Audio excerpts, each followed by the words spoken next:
It does not hurt. That is the problem.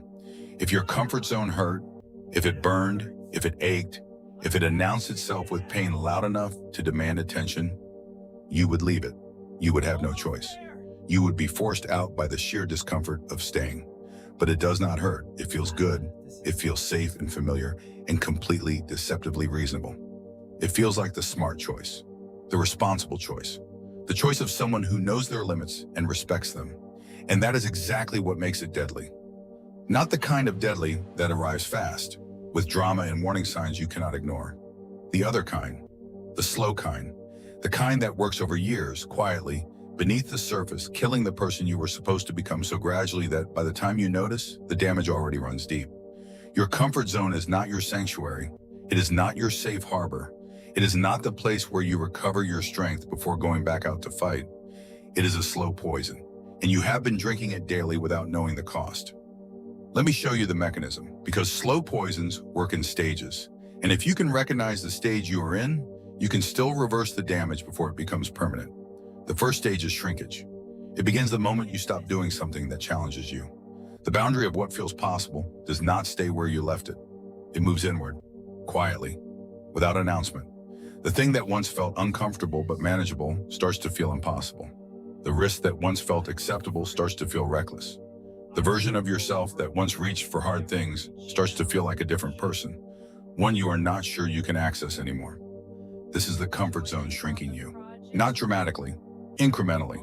One avoided challenge at a time, one deferred discomfort at a time, one reasonable excuse at a time. And because each individual shrinkage is so small, none of them feel significant, but they compound. Every avoided challenge makes the next one harder to face. Every retreat from discomfort narrows the territory your confidence is willing to occupy. Until one day you look at the life you are living in and realize it has become very, very small. The second stage is numbness. The ambitions that once burned go quiet. Not because they were wrong or unrealistic, because the comfort zone has been gradually, systematically turning down their volume.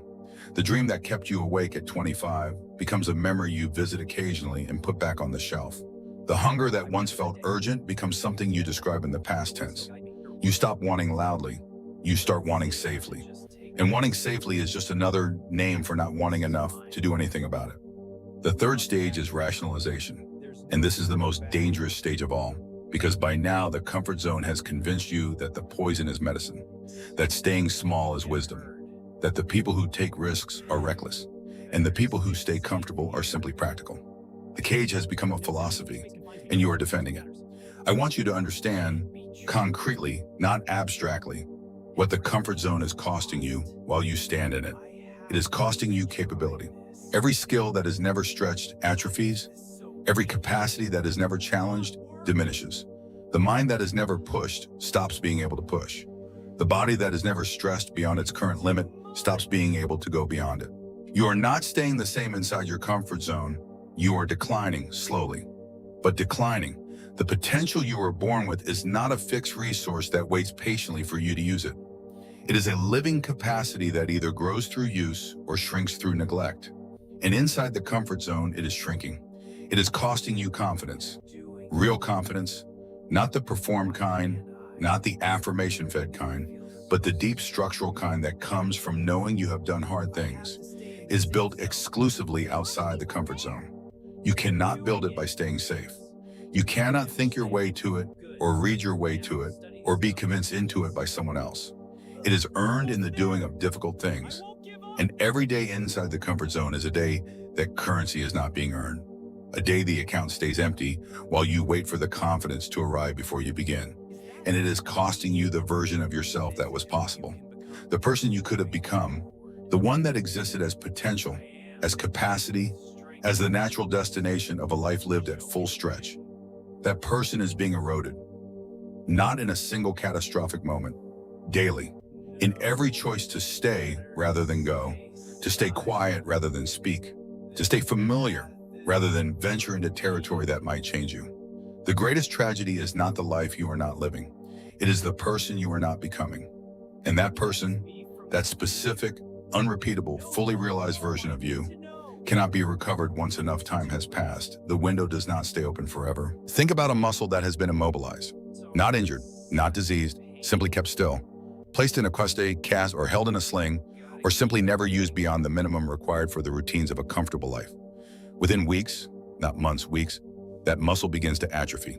The fibers weaken, the mass reduces. The strength that was there, built through previous effort, begins to disappear because the one signal that maintains it, load, resistance, demand, has been removed.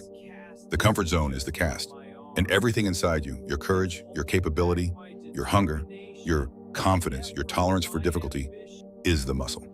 Keep the cast on long enough, and the muscle forgets what it was built to do. The atrophy becomes the new normal.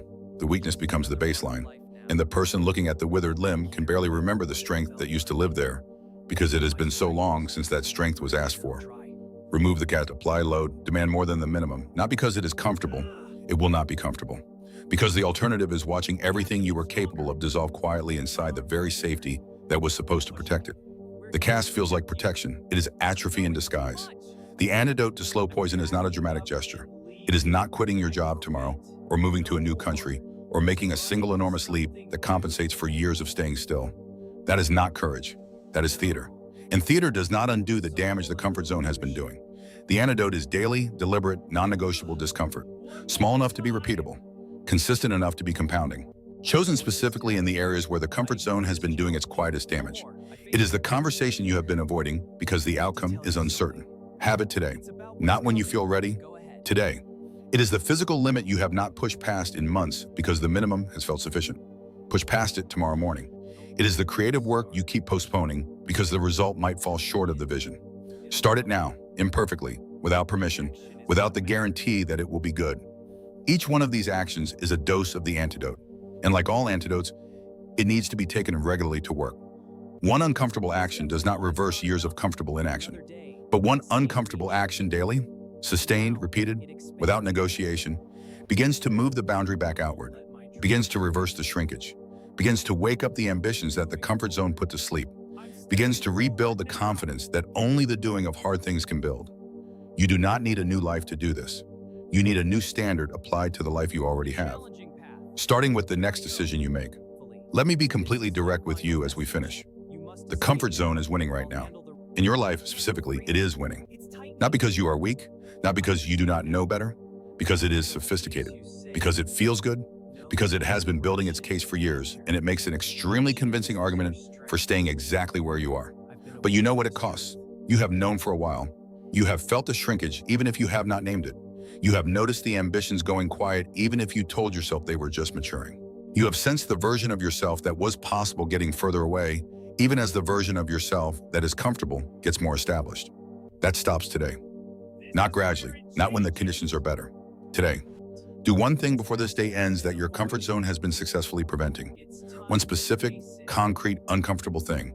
Not because it will transform everything immediately, because it is the first dose of the antidote, because it breaks the unbroken streak of choosing comfort over potential, because it sends a signal to your mind, to your body, to the version of yourself that has been waiting, that the slow poison is no longer welcome.